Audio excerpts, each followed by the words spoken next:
It says it's live now. Thank you very much. Well, hopefully we're live now. So good afternoon, everyone.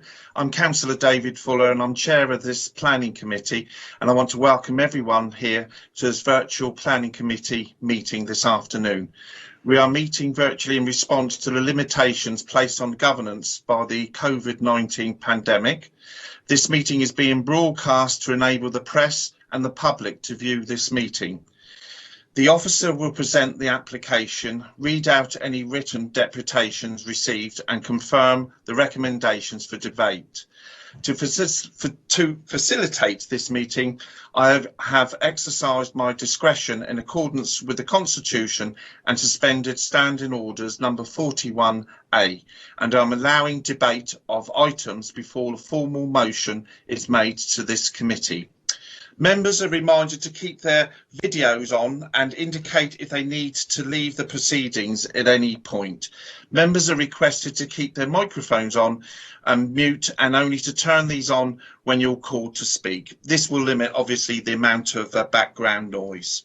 Officers are requested to turn their cameras on only when they are presenting their reports or answering any questions from members here this afternoon. Members who wish to speak in this debate, obviously you should use the chat facility and simply write RTS, and obviously that means request to speak. Please do not use the chat facility for anything else. Officers will also use the chat function to advise me or ourselves if they need to provide any advice to this committee. If there is a technical difficulties or we need to take a confidential advice, we will endeavour to resolve this as quick as possibly, where necessary, have a brief adjournment. I will now explain the running order for this meeting.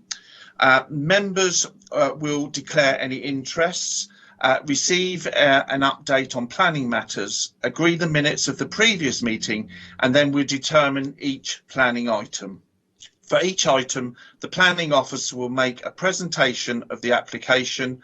Following their presentation, the officer then will read out any written deputations submitted in accordance with the amended standing orders for deputies. Members will then ask questions, make comments and determine the application. So first of all, now as we're on to introductions, so I'd now like to invite members to introduce themselves. Can you please reply stating your name and saying present and wherever you are attending as a full committee member or a standing deputy. I will then pause for a few minutes or few seconds between calling each member. Those who are not able to confirm that they are present will be recorded as absent from this meeting. Okay, members. So I now want to call Deputy Chair, which is Councillor Judith Smythe. Councillor Judith Smythe, please. Good afternoon. Councillor Judith Smythe, Vice Chair of this committee, present, Chair. Thank you very much. I now call upon Councillor Chris Atwell, please. Councillor Atwell. Good afternoon, Chair. Chris Atwell, present. I am a full committee member. Thank you very much, Councillor. I now call upon Councillor Lee Hunt, please. Councillor Hunt. Yeah, I'm present, Chair, and I'm also a councillor for Nelson Ward, which covers Stamford, Tipton, North End and Buckland. Thank you. Thank you very much. I now call upon Councillor Donna Jones. Councillor Jones, please.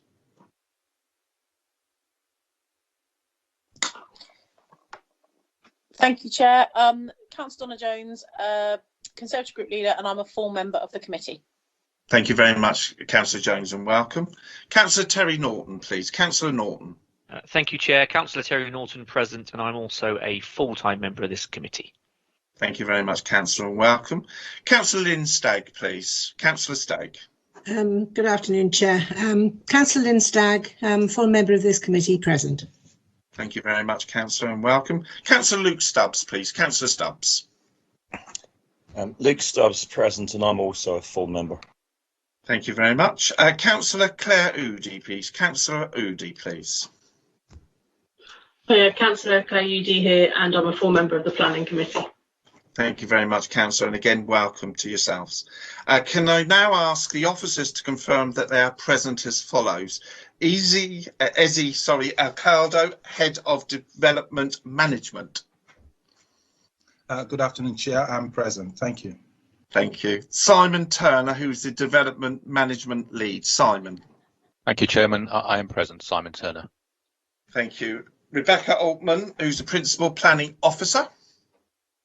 Thank you, Chairman. Yep, I'm present. I'm going to apologise this before I say it, but Altia Mazuricka, Principal Planning Officer. Sorry if I've said that wrongly. Thank you, Chairman. Almost correct. Thank you. I'm present. Thank you very much. Kieran Levin, who's the Planning Legal Advisor. Welcome. Good afternoon. I'm present. Thank you very much. And Anna Martin, much easier one here, Local Democratic Officer. Yeah, Anna Martin, Local Democracy Officer, present. Thank you very much. Thank you to all the officers there. So apologies then. So the first item on the agenda is apologies. So I'll ask Anna, the officer, to confirm whether she has received any apologies for absence for this meeting today. Anna? Councillor Matthew Atkins. That's the only one I'm aware of. Thank you very much, and that's been duly noted. Thank you very much. Members, we're now moving on to, that completes obviously the attendance record, so now we're moving on to agenda item number 2, which is declarations of any members' interests. So do members have any declarations that they would like to make? Please state both the type of interest and the nature of the interest. Any members at all? No, I can't see anyone. No? Okay, so I'll take it that there is no declarations of interest from any members. Thank you, members. So I'm going to move on to minutes of the previous meeting, and that was held on the 30th of March. So that's the item number 3, to consider the minutes of the meeting held on the 30th. The recommendation for that is that the minutes be approved as a correct record and be signed by me, the chair. So can I have a proposal for the recommendation, please, and a seconder? Can I have a proposal, please? Anybody want to propose that? Councillor Lee Hunt, can I have a seconder, please, from somebody? Can I have a seconder, please? Yes, I'm happy. There's Councillor Lynn Stagg, thank you very much. So proposed and seconded by Councillor Lynn Stagg there. Thank you very much. So the recommendation has been proposed. I'll take a vote for this. If the affirmation of the meeting are permitted within regulations and there is no dissent, the proposal will be passed. Any objections to this recommendation? Can't see any. No? Okay, so that's been passed. Thank you very much again, members, for that. So, okay, so we'll move on to the next item, and this is updates from the planning officer or planning and any planning applications. Ezzy, would you be able to tell us if you had any updates for members, please? Yes, Chair. Thank you very much. We've received an appeal for our advert consent. That's for at the advert right junctions at Derby Road and Stamford Road, and that's for display of internally illuminated digital LED screen. And we've also received appeals against a prior approval and 2 number householders and 4 full applications. And then we've received 2 decisions, one which was allowed and one which was dismissed. Don't know if members wanted further details of these appeals, which I can provide. Any questions, I'm happy to answer. Members, any questions? Councillor Lee Hunt, please. Just say, can we have the details of the allowed and the disallowed appeal by email? If you haven't already sent it, I'm sorry. Okay, I can have that sent across to you, Councillor Hunt. Thank you. Thank you. Any members, any more questions from members to the officer about no? Okay, thank you very much then, members. So members, we'll now move on to the first applications, only 3 this afternoon. So the planning officer will now present the first application, and this is agenda item number 5, and this is number 17 Merton Road, Southsea. And I understand Simon Turner, who's the Development Management Lead, will present this application. So I'll hand over to Simon. Thank you, Simon. Thank you, Chairman. Can you hear me? Loud and clear, sir. Thank you. And can you see the slideshow yet? Yes, I can. Thank you, Chairman. My name's Simon Turner, Planning Officer, presenting this application at 17 Merton Road. for the conversion of a large building from a sui generis large HMO and flat to form a five flatted residential property. Members may recall this item was on the February committee. It was deferred in order to correct the development description and to republicise it accordingly locally. We have done that now. We had one objection and an associated deputation request with the application. The objection just concerned trees. That has not materialised as a deputation, though I have written to the objector just to explain the history and to bring them up to date with the tree matters. Otherwise, this is a predominantly Victorian area in the Owen South Sea Conservation Area. I'll just put my pointer on.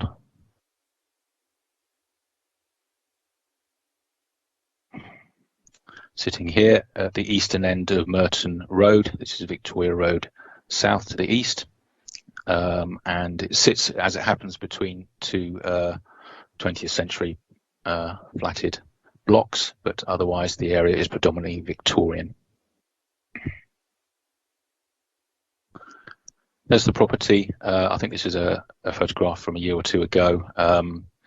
Clearly an imposing and attractive property, originally built as a dwelling, no doubt, converted or had planning permission to convert to a hotel in the late 60s, and in the late 70s, conversion to HMO and flat. There was a large sycamore on the front that was removed with the consent of the local authority because it was just a metre behind the front boundary wall. You can just discern a bow in the boundary wall and a crack, which has got worse since this photograph was taken. Hence the need to remove the tree, and it has recently been replaced with a heavy standard in this position in accordance with the TPO consent. The rear of the property has this outrigger of different ages. That is the principal area of change on the application. There is a general view of the back of the property. I apologise for the quality of the fuzziness of the lines on this. This is the entrance porch on the left-hand side. The existing one, which I'll go back and show you, would be demolished and rebuilt in the same style, albeit with a slightly smaller footprint and being set back. That's the existing. This would be the proposed one. And the rear outrigger that you can see in the previous photograph, this area would be replaced with the same footprint development. The existing amounts to about 28.5 square metres, and the proposed would be about 26.5, so a tiny bit smaller in footprint. And then there were two flats on the ground floor, two flats on the first floor, and a flat on the second floor. There's the front elevation that you've seen already, and the outrigger. That is the appearance of the new proposed porch, albeit set back from the front. There's the front, there's the setback, and here is the new replacement outrigger at the rear. Just some illustrations of the refuse store and so on. There was no parking proposed. This was a matter of debate during the course of the application. And indeed, the applicant did show some parking on the front at some point, but officers recommended not to do that in terms of conservation area character and the retention of a front boundary wall. So the site would remain as existing without parking. In principle, though, the officers are satisfied that the application can be supported in principle. It's one residential use to another, and hopefully some general improvements to the upkeep of the property would go along with the conversion to 5 flats. As I mentioned before, the appearance of the property would be preserved in terms of the replacement porch on the left-hand side, the front boundary wall maintained and improved by condition, and the replacement outrigger of the same size and footprint, essentially. With respect to residential amenity for the neighbours, because of such little physical change to the property, there will be no discernible or no material effect on their outlook or light, into visibility, anything like that. And then for the occupiers, the rooms and flats are of a good standard and are deemed acceptable by officers. Moving on to the SMAT, the Supplementary Matters report. I'll just see if I can turn that up and take you through it. Just one moment, please. Verbally. We had an email from the applicant yesterday, knowing that the application is appearing at the committee. She simply noted, in her opinion, the site is too large for a single family house, and that a smaller and more affordable flats will bring more benefits for society. There was a typo in paragraph 6.3 of the report on the last line, where it says the permission in favour of sustainable development. That should read the presumption in favour of sustainable development. Then the SMAT goes on to just tidy up some of the special protection area mitigation matters. The recreational bird disturbance matter has already been dealt with by the advance payment, so that would be deleted from any legal agreement. So we recommended an update to the recommendation there. And then with respect to nitrates and mitigation, we have not had a formal reply still from Natural England, and that is needed. So it's not settled. We didn't propose to take this to ask you to defer the item again. So we've suggested a recommendation that once Natural England have concluded the position, if we can just have that matter deferred to the Assistant Director's authority after this committee. It's pretty straightforward. As you can see, there's a large dwelling with occupation already, and that will change, a large residential accommodation, HMO and flats, that will change into 5 flats if approved. So there's likely to be a low level of mitigation required, or possibly none at all. So it's just a question of resolving that clearly, and therefore either having a legal agreement for that low level of mitigation, or no agreement at all, indeed, subject to Natural England's comments. On the matter of parking, there is an objection from the Highways Authority, so we thought it was a good idea to revisit the site.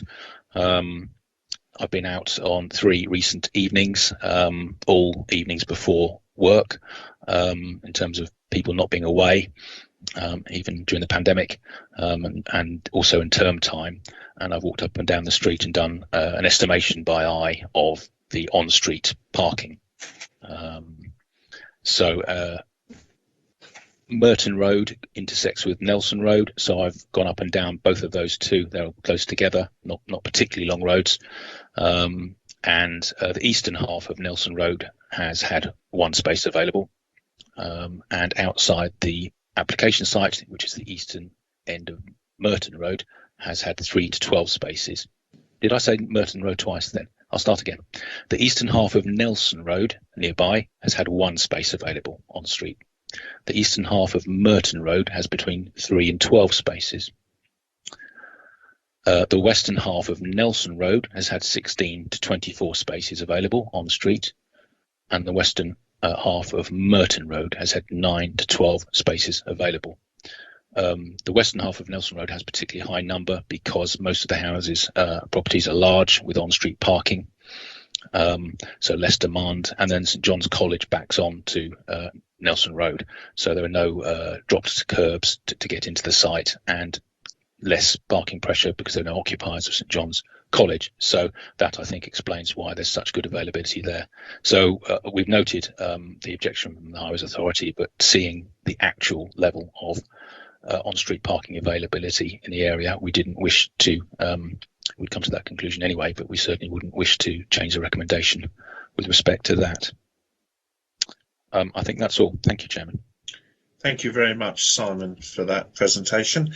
Members, I'm going to throw it onto the floor now and ask members for any questions. If you could use the chat facility, that is better for me than hands up. Any members wish to ask any questions to Simon, please? No?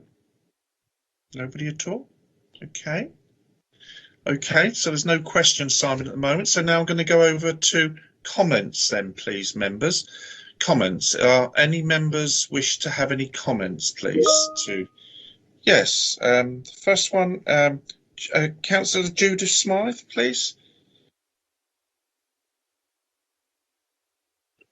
I thought Luke Stubbs was ahead of me, but it doesn't matter. I wanted to Sorry, I see you at the top of mine. Sorry, I'm yeah, Okay. I've got. Sorry, yes, sorry.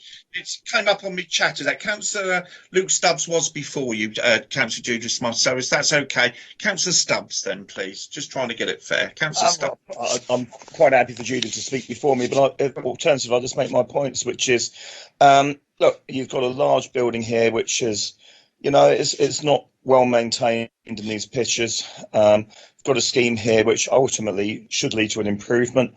I was quite interested actually in a couple of the conditions, conditions 5 and 6, where you, because it's a change of use, I didn't think you could actually do this, but you've got conditions in about the boundary wall and about the front open space as well, the front garden area, which is very welcome. I think I agree with the planning officers that it is better to retain the wall than knock the wall down to create car parking. I think that would be very much a retrograde step. And so overall, it's a scheme which is beneficial to the area, and I'm happy to propose the report. Thank you very much, Councillor Luke Stubbs. I've got a proposal there to go with the to grant permission to go set out with the Officers Committee report. Councillor Judith Smythe, please. You were second. I'm very happy to second that recommendation to give permission. So you're happy to second, yes? Yes. Thank you very much, Councillor. Members, any other comments, please, before we go to the vote? No? It's going to be quite an easy one then. Okay, so we have a motion on the table then proposed by Councillor Luke Stubbs that we grant planning permission in accordance with the officer's recommendations. And I don't think there's anything, it's as the officer's report, and that was seconded by Councillor Judith Smith. So I now ask the planning officer, is there any additional comments before we go to the vote at all? Simon? No, Chairman, just to change the recommendation as per the SMAT, please. Okay, so could the proposer and the seconder confirm they're happy with that? Yes, I take we are. So we now go to the vote then. So I'll ask each member, please, would you please state if you're for or against, or do you wish to abstain? So Councillor Judith Smythe, please, are you for or against, please? Or do you wish to abstain? I'm for. Thank you. Councillor Atwell, please, are you for or against, or do you wish to abstain? For. Thank you very much. Councillor Lee Hunt, are you for or against, or do you wish to abstain? I'm for. Thank you very much. Councillor Donna Jones, please state if you're for or against, or do you wish to abstain? I'm for. Thank you. Thank you very much. Councillor Terry Norton, please would you indicate if you're for or against, or do you wish to abstain? I'm for. Thank you very much. Councillor Lynn Stagg, are you for or against, or do you wish to abstain? I'm for, Chair. Thank you very much. Councillor Luke Stubbs, are you for, against, or do you wish to abstain? For. Thank you very much. Councillor Claire Udy, please indicate if you're for or against, or do you wish to abstain? For, sorry. That's okay. Now cast my vote, and I am for this. So I think I can go over to Anna, but I think Anna's going to say that's full marks, I think. Yes, Anna? It is 9 who are for. Thank you very much. So that has been carried. Thank you very much, members. Thank you for that. So swiftly, we're now, if everyone's okay, moving on to the next application, which is the Hovercraft Terminal Clarence Parade, Clarence Esplanade, sorry, Southsea. And Rebecca is going to introduce that report. Rebecca. Thank you, Chairman. I just need to wait for Simon to stop sharing his, I believe. Thank you very much. I'm just pressing the buttons now. Apologies. Okay, thank you. Thank you, Rebecca. Over to you. Right, I'm just going to try and share mine. So if you could just do a yes when you can see my presentation.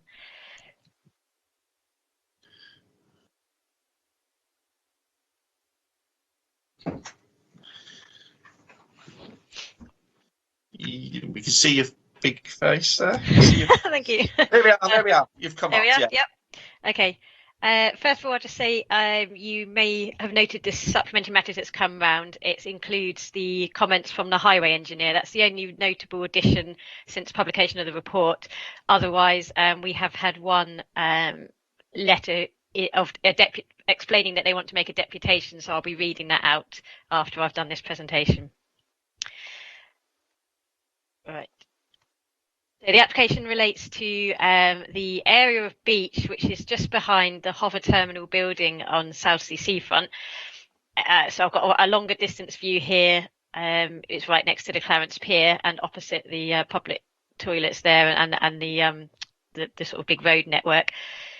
The hovercraft landing pad is just to the southeast, and the proposed location of the building is behind the flat-roofed element of the Hover Terminal, and just behind the kiosks which front onto Clarence Esplanade. So I will show you some photographs now to give you a bit of a better indication. So this is the existing Hover Terminal. You can't really see, you can see it slightly as a flat roof element behind, and these are the single-story kiosks which front onto the promenade. So the application is for a temporary office building to be erected behind that structure there, if you can see that. And I'll explain that in a bit more detail when I show you the elevations. But this is another closer up view of the area of land as existing. Here I've got some pictures of being a bit closer to the kiosk, so this is where you'd be able to see through the gap and you would be able to see the building behind and above the kiosks. It would be 2-story in height. And then a couple of photographs taken looking along the beach from the other side of the landing pad, looking back towards the side elevation of Clarence Pier, and the new building would be in this location here. And then this just shows a longer distance view to show how you can see the site from a distance. You can see a variety of building styles and roof types, and behind the car park there. So this is a close-up of the site. This is the proposed office building here, the ground floor and first floor. It's proposed to be occupied by a company called Griffin Hoverwork, who would like to be on the site of the operating hovercraft because they manufacture the hovercraft. So it's a relocation opportunity for them to this city, and this would be here for a temporary period of 5 years. And the intention is that they would then work with the council through the Seafront Master Plan to come up with a more comprehensive, longer-term redevelopment of the Hover Terminal and surrounding area to incorporate their office. Elevation-wise, fairly sort of I want to say basic modular design, so rectangular. As I said, it was 2 stories, so you would see it above the kiosks here, and you would see the first floor level, and you can see it is more or less the same sort of height as the adjacent element of the Clarence Pier building. And this is just to show the colour scheme that they're looking for, to have a kind of blue edging to the building with red panels, which is the Hoverwork. It is their company's colours, and the blue would also relate quite well to the blue that's on the Clarence Pier building. That's really all to show you in terms of the plans. The highway engineer comments, you will note they don't have any concerns about the actual number of vehicle movements associated with the proposal. They do note that the Clarence Pier car park, if that's what it's called, it may not be, will be closed during a large part of the Southsea Sea Defence works.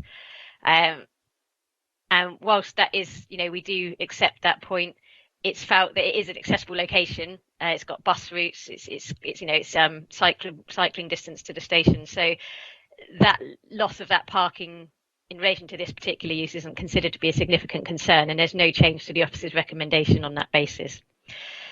So I've now got two deputations, one from an objector and one from the applicant. So I will just read those out now.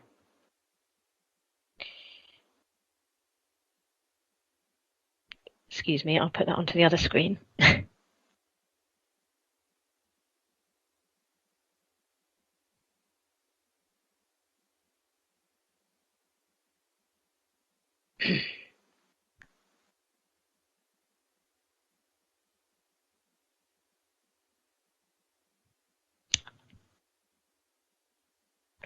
There's a problem with too many screens.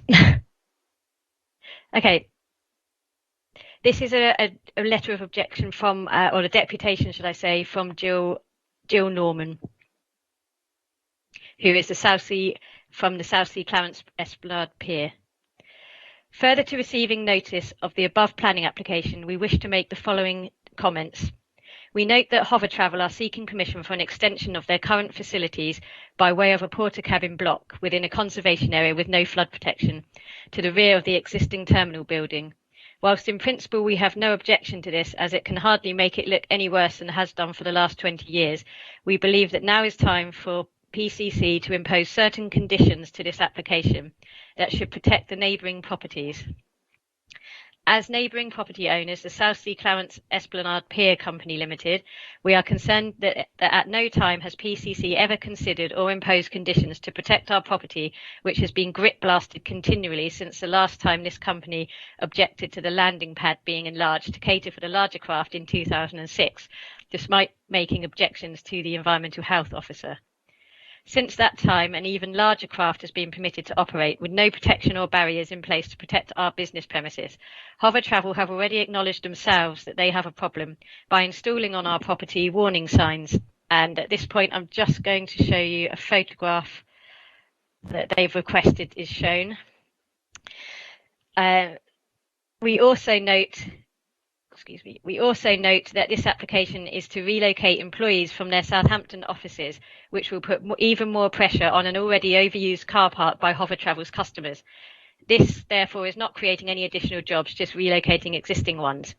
At the very least, the PCC should only allow temporary permission for this application, and it should be removed in 3 years, as this will not help the Council's long-term vision within their current master plan to redevelop the whole area, as cooperating with this company is a vital key to fulfilling any long-term redevelopment they have for the area. Therefore, we would strongly object to the application being passed unless there are conditions in place to protect the surrounding neighbouring properties and Hover Travel install barriers to protect our property, and it is removed within 3 years. I now have a deputation from the agent, which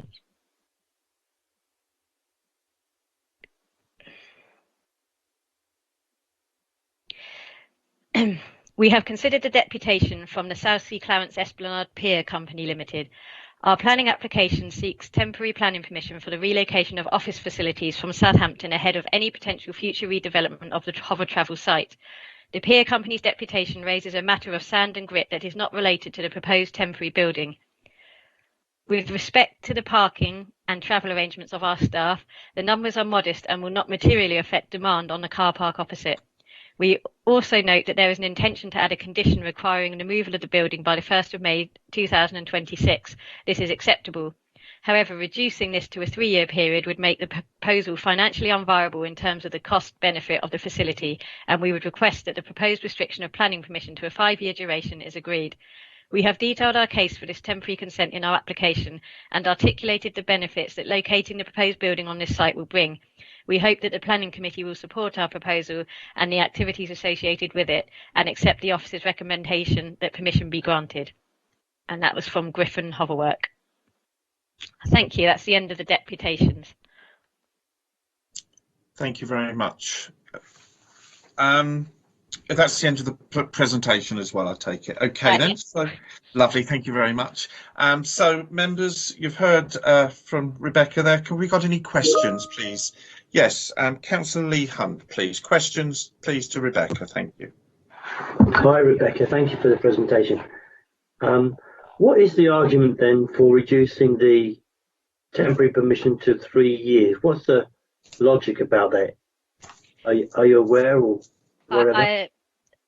I have to say I'm not sure, to be honest. It doesn't really explain that within the deputation. I think they just feel that perhaps 5 years is quite a long time, and if it was 3 years it might bring forward the permanent proposals quicker. I'm not really sure, to be honest. Okay.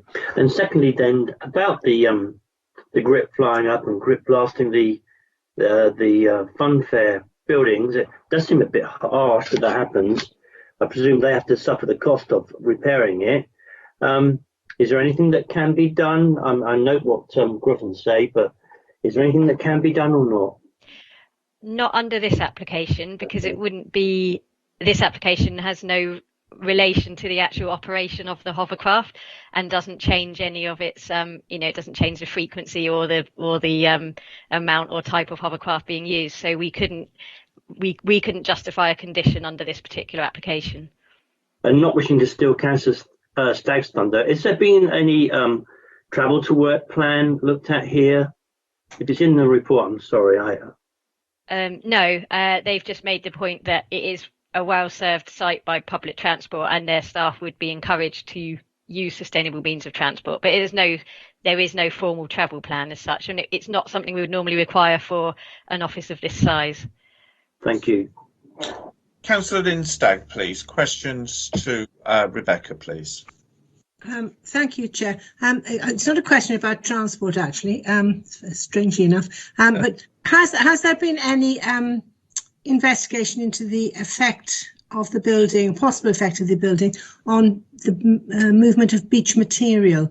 Because the whole of the South Sea coast is an area of longshore drift where beach material is moved along the coast, and that can, in some instances, lead to scouring away of the beach material and additional erosion. I'm not aware that this is the case, and I would have thought that Councillor Hugh Mason would have brought this up because he's the expert on coastal matters. It's just me being a geographer bringing this up. I don't know. Rebecca? The answer is no. There hasn't been any investigation as to any impact on removal of shingle from this application. It hasn't been raised as a particular issue by any of the consultees. There has been an ecology point because there is a loss of some vegetated shingle, so that's being mitigated against, and there is a mitigation plan in place. But in relation to actual longshore movements, no, there hasn't been an investigation. No, I think as there's quite a lot of vegetation there, that probably won't occur, but I just thought I'd ask it just to be on the safe side. So, thank you. Thank you very much, Councillor Stagg. Councillor Judith Smythe, please. Councillor Smythe, please. I mean, I wonder if the reason it's only 3 years is because the Sea Defence's next phase will be starting to affect this in the near future, and that they do talk about doing work to advise the council on and others on the future of the hovercraft and its landing area. So that may be a sensible reason for it. But I wanted to make sure that we weren't going to be in the position when the sea defences the details of the sea defences are agreed, of offering compensation to them for this new development, since they clearly know that the sea defences are going to be rebuilt in advance of building. Rebecca? I think the first point is we are allowing a condition for 5-year temporary period. It was 3 years was suggested by the deputy, not by us. In relation to sea defences, I did include a plan at the end of my presentation. You probably can't really see this, but it just shows that the actual works relating to the sea defence works doesn't affect the area immediately around the application site. The promenade would be raised further to the southeast, and the beach works wouldn't start until the other side of the hovercraft landing pad here. So the sea defence work shouldn't have a direct impact on this building proposal. I wasn't sure I understood, sorry, the last point that you made, Councillor Smythe. The point is that I think there are a number of businesses that may or may not think they have a right to compensation because of sea defence works going on. And in this case, I think it would be entirely unjustified, but we want to make sure, I think, as a council, that that wouldn't be something that we would have to face. Becca? I'm not sure I can answer that any further. No. Could any officer answer that query from Councillor Smythe at all, or want to chip in? No? Sorry, Councillor Smythe, I can't. It couldn't be made a condition, could it? Councillor Smythe, can I assist at all? Yes, Kieran, please. Right, it's not something I've particularly considered before, but as you're talking through it, it's striking me that it's probably a matter that our colleagues in asset management would need to take away in terms of dealing with our leaseholders, the council's leaseholders. As you'll be aware, at the beginning of the report, this is before the committee because we are the freeholder as a council. So it'd be something for them to consider. I can't really answer either way what the position with compensation would be, and it wouldn't necessarily be in the council's interest for me to answer that question today. I think it falls outside the scope of whether or not to grant permission on this particular application, because obviously the Sea Defence's permission has already been granted. That's the point, really. The sea defence conditions have been granted, and therefore it would be entirely unreasonable for anybody who building something subsequent to that to claim any compensation. And I mean, perhaps that would be clear anyway, but in layman's terms, I would agree with you, but that's quite a detailed area of advice, I think. But I can't give you a complete answer on that, other than to say I don't think that's a matter for consideration today. Thank you, Kieran. You've done the legal bit. Thank you very much. Members, any more questions, please, to the officers at all, to Rebecca? No? Okay, then. So I'm going to have to move swiftly on to comments. Councillor Lee Hunt got in there. Councillor Lee Hunt, please. Comments then, please, to the officer. Yeah, I'd like to propose the officer's recommendation with any conditions. Seems to me that we're very pleased to welcome Griffin to Portsmouth from Southampton. You know, this is all part of Portsmouth's increasing maritime industries, isn't it? Another string to the bow. Following Ben Ainsley Racing, the new ships are coming, the cruise ships are coming to the harbour, and all around with the push agenda to promote maritime industries. And of course, hopefully when they settle down and become more permanent, then we'll see more local jobs with more local people being employed as well, because we can't know where all these people are going to come from. I've noted the fact that they're talking about there's room in the car park opposite, and I know rail is horrifically expensive, but we really do need to get hold of this issue about travel to work. Anyway, I think the advantages, the huge advantages of having Griffin here and harbour travel far outweigh any disadvantages. So very, very pleased to welcome them and have them here in our city and propose the report. Thank you very much. Councillor Donna Jones, I think you might have a problem with the chat, but I think I saw your hand up. Councillor Donna Jones? Sorry, I'm not on my council laptop at the moment because of the IT issues had at the beginning. Yeah. I'd like to second Councillor Hunt's proposal for conditional permission. I think that I know of Griffin Hover Travel from my time as director of the LEP, and the very unique company they are globally. They do actually make hovercrafts for South American countries, particularly policing the Amazon, and there's a lot of drug trafficking which the hovercrafts are involved in policing to try and stop that from happening. That I think this will be a real asset to Portsmouth, because I think it will draw people to the city to want to come and see some of the exhibitions that Griffin Hover Travel will want to put on. So that's from a councillor, resident and commercial tourism perspective. In terms of the design itself and the planning features and the material planning points in the report, as this is proposed to be a temporary structure, I see no objection at all whatsoever, taking on board the comments from Mrs. Norman about the effect to her site, which I think is an ongoing discussion that needs to be resolved between both parties. So not taking away from what she said there, I quite like this. And when you go to the hover travel site, the other side of the water in Ryde, in terms of the imposing nature of this, it's not dissimilar what they've got there on the side of their hovercraft building in Ryde as well. Thank you very much, Donna Jones, Councillor Jones, for that. Those comments as well. Any more comments from members, please, at all before we go to the vote? And no? Okay then, so the officer's recommendation is for conditional permission. So obviously we've got a motion on front of on the table there, proposed by Councillor Lee Hunt, that we grant planning permission in accordance with the officer's recommendations, and this was seconded by Councillor Donna Jones. Just want to check with the planning officer, any additional comments before we go to the vote? Anything to add? No further comments, thank you. No, thank you very good. The proposer and seconder confirm that I take it they're very happy with what I'm saying here, suggested by the officer. So I'm now going to go to the vote then. So I'll ask each member in turn if you're for or against, or do you wish to abstain.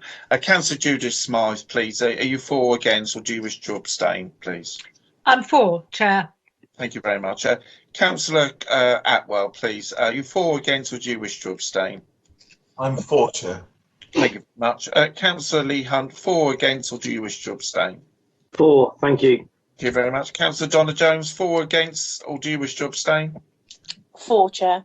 Thank you very much. Councillor Terry Norton, please will you indicate you're for or against, or do you wish to abstain?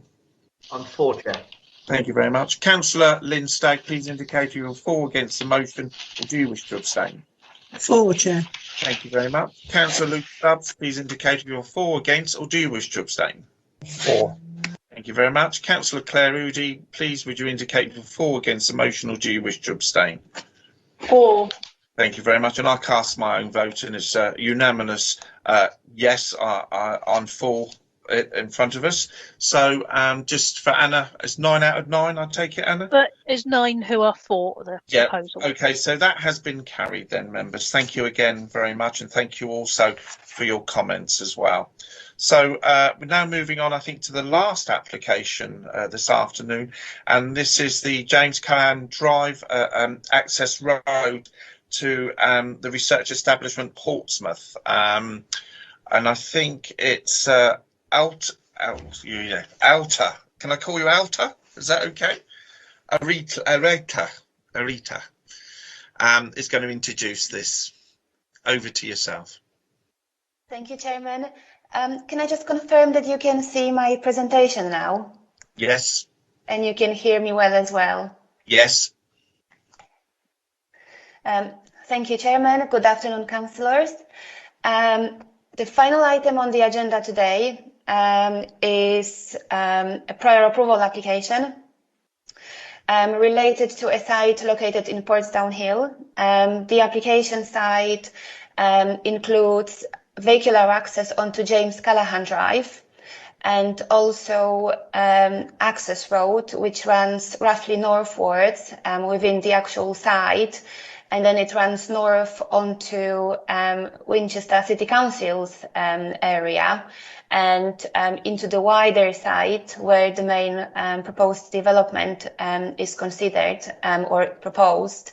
If you can see here, we have a pink line which denotes the administrative boundary between Portsmouth City Council and Winchester City Council.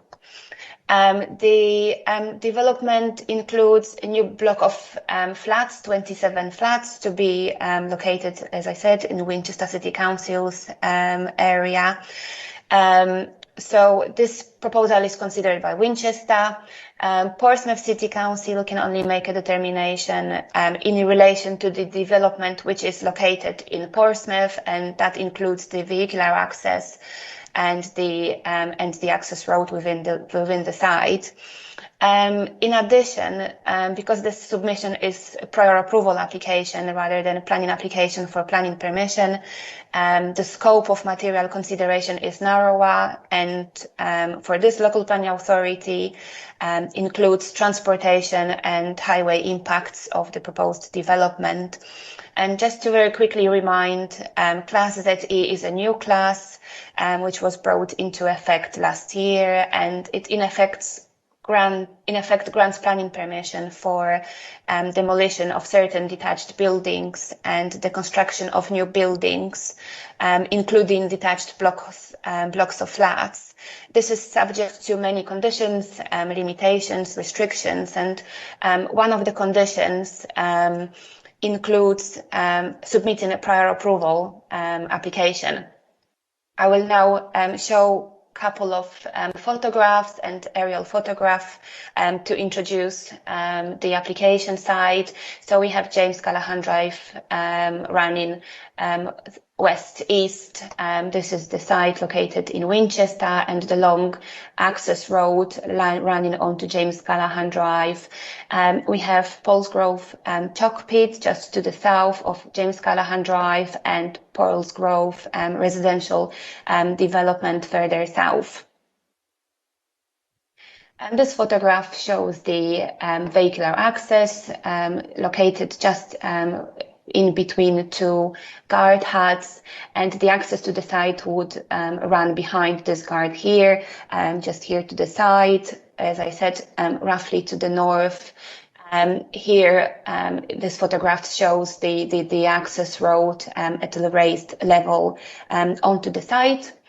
Another photograph to show the vehicular access from the site onto the site, including the visibility space. So this photograph shows the view towards the east, and here we have a photograph showing the access and view towards the west, again showing the visibility space and the road itself. I'll just for the remainder of my presentation, leave the location plan because I would like to explain a little bit more the consideration and recommendation. So in this case, the local highway authority has commented and is satisfied with the level of car parking provision for the proposed development. There is no objection in terms of impact or the arrangement of the vehicular access.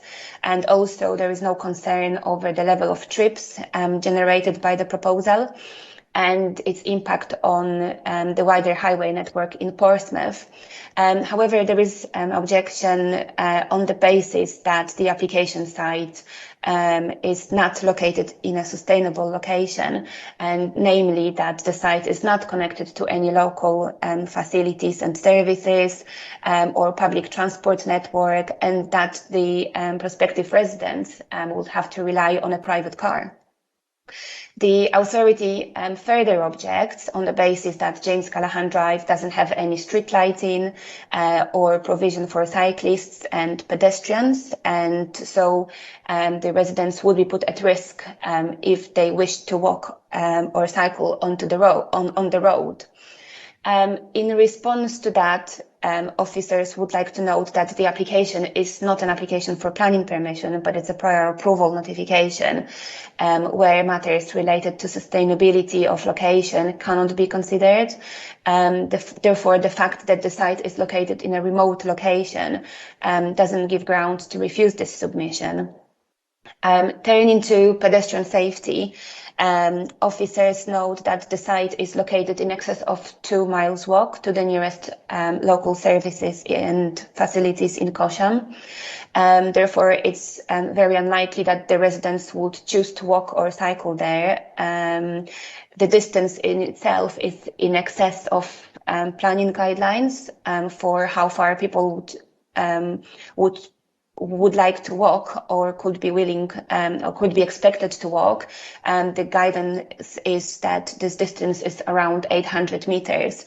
So the site being in excess of 2 miles walk to the local facilities is beyond that distance. So on that basis, officers conclude that the residents would be unwilling or would be unlikely to access these facilities by foot. But officers do acknowledge that some people may be willing to walk or cycle to and from the site, and this also needs to be considered in light of the previous use of the site. In this case, the existing building was used as a research and development facility, and it would have likely been occupied by about 147 people. The proposed use for 27 flats would accommodate about 65 residents. So it's important to note that some of the previous employees also might have walked or cycled to work, or might have walked to the chalk pit on the other side of the road, for example, at lunchtime. And even assuming that residents would make the residents of the new proposed development would make more of these type of trips than office workers. The proposed development would accommodate much fewer people on site than the existing. Officers further would like to note that the local residents in Portsmouth may choose to go there for a walk and cross the road. But there is no evidence that there is a problem with pedestrians walking on the road and cyclists being put at risk. There is also the site itself. The site itself is not connected to any public rights of way. There is no public rights of way just to the south of James Callaghan Drive. So the area is not really such attractive for people to go there on a normal basis for walks. It's also at quite steep level, so it's perhaps not as attractive to attract so many people to cause these highway concerns. Officers also looked into the level of vehicular trips generated by the proposed and the existing development. And it's unlikely that the proposed development would actually generate more trips, vehicular trips, than the existing development, the existing use. So again, the proposed development in itself wouldn't cause highway issue in itself. The local highway authority has no data on incidents as a result of users of the access to the site entering or leaving the site. Any accident or incident or near misses which might have happened near the actual site. Data has been provided by the local highway authority for the entire stretch of James Callaghan Drive. And this data indicates that on average, in the last 5 years, one serious incident took place on the entire stretch of the road. And on this basis, officers conclude that James Callaghan Drive is not a dangerous road for pedestrians or cyclists, and that the safety of the residents of the proposed development wishing to enter or leave the site on foot or cycle wouldn't be put at risk. So in light of all these considerations, officers conclude that the proposed development would unlikely to result in the increase of pedestrians and cyclists on the road, and that the proposed development would not put pedestrians or cyclists at risk. And from this, officers consider that there is no reason to refuse the application, and the recommendation is that prior approval is required and is granted.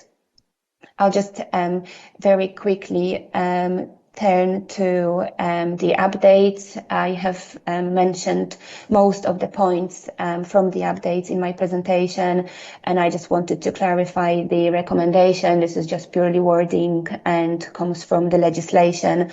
We have received clarification that this part of legislation and the way it is assessed and considered means that prior approval is always required and it can be granted or refused, rather than as officers suggested previously that prior approval was not required. Thank you, Chairman. Thank you very much, Riletta. Does any members have any questions for the officer, please? Yes, we've got Councillor Lee Hunt, please. Councillor Hunt.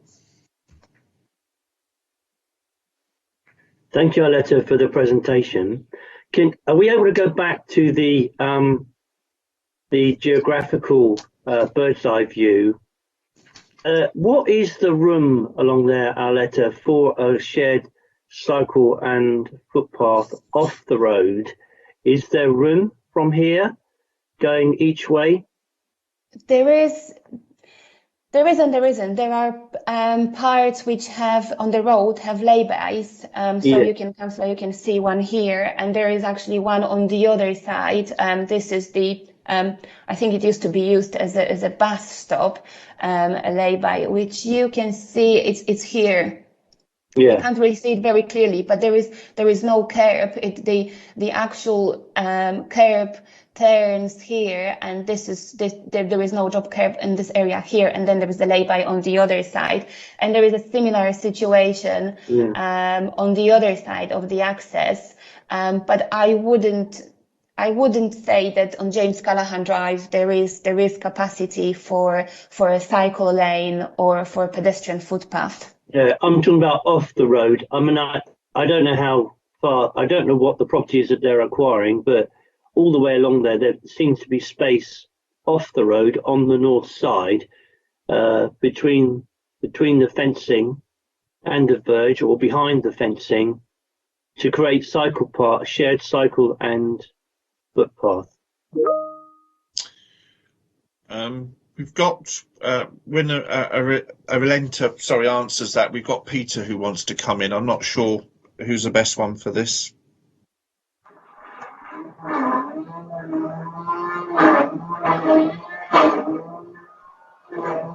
Not quite sure what that is, but Aletta, do you want to answer that?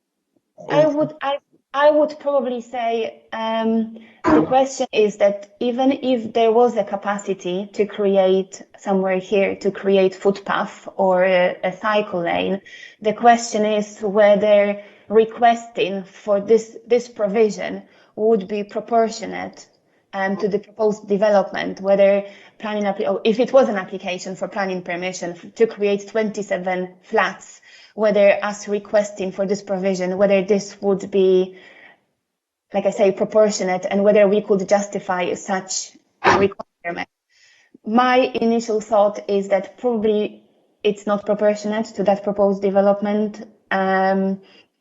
So unless Eze would like to say something different, I perhaps would leave it like that it probably wouldn't be proportionate, and we wouldn't ask for this, even if there was a physical capacity to create that provision. Peter, did you want to come in? Can you hear us, Peter? You wanted to say something. Yes, Chair. There is physical space to create a cycleway or footway segregated from the carriageway if somebody was so minded to do so.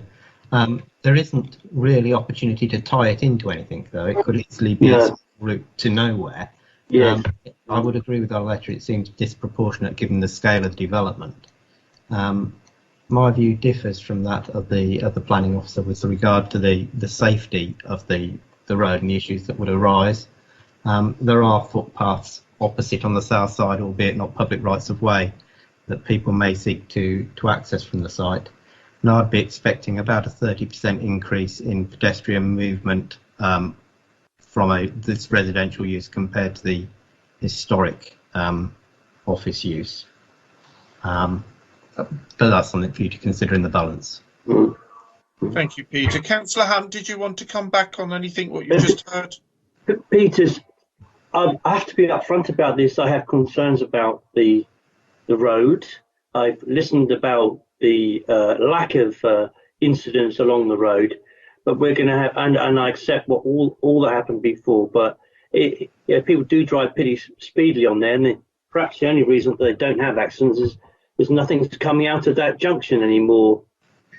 So it worries me. What can we do to mitigate that problem or reduce it, or what, Peter? Councillor Hunt, I can help you with the accident record. In the last 5 years, there have been 5 incidents, each involving 10 vehicles. One was a single vehicle, one was 3 vehicles in an incident, the other was 2 in each.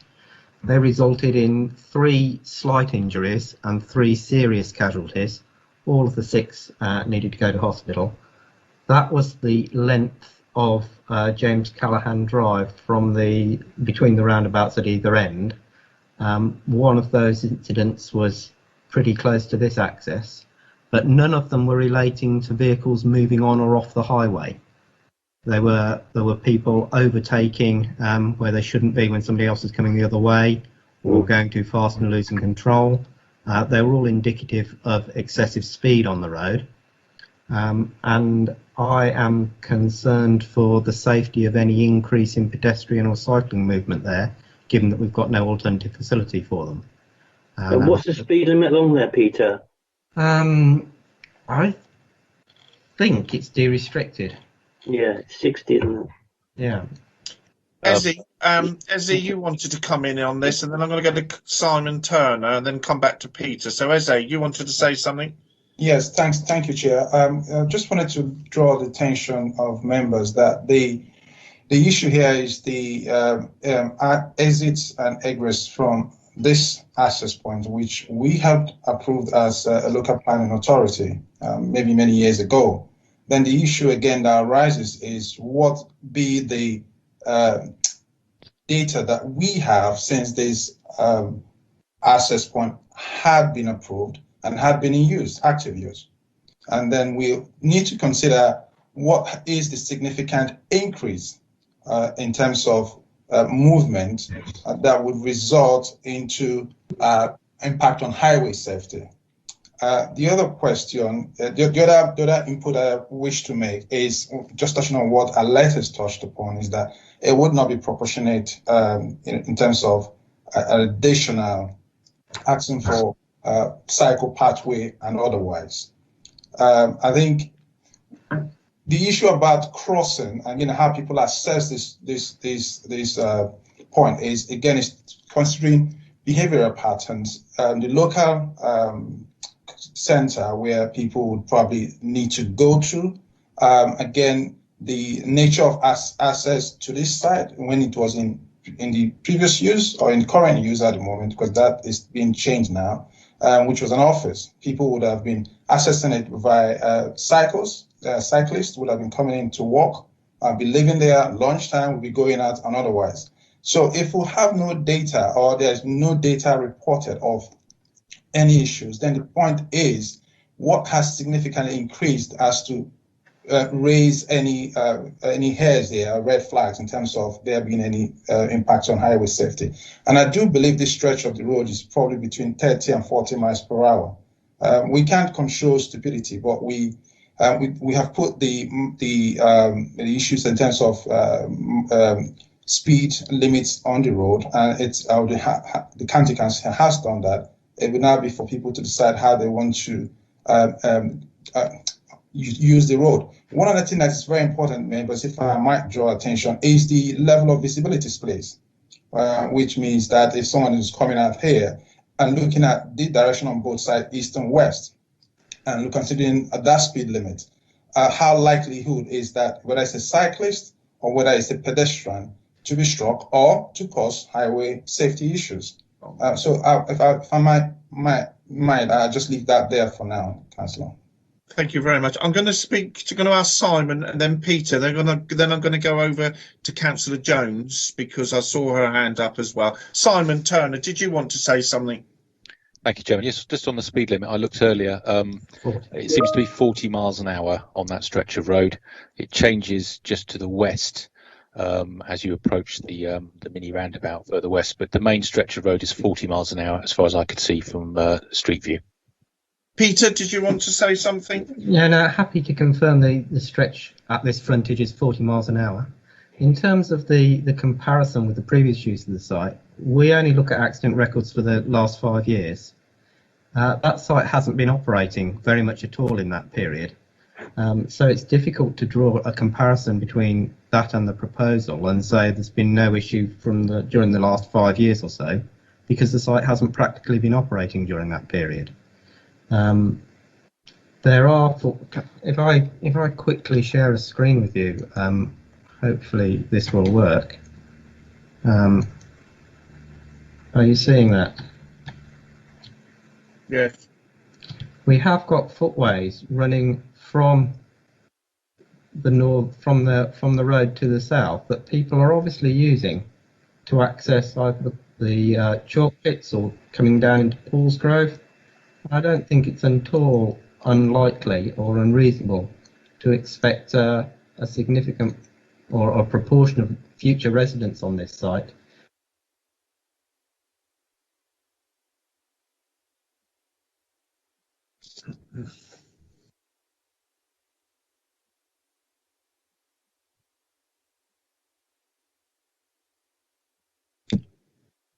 Hello? Hello, Peter? Hello? Sorry, I lost it.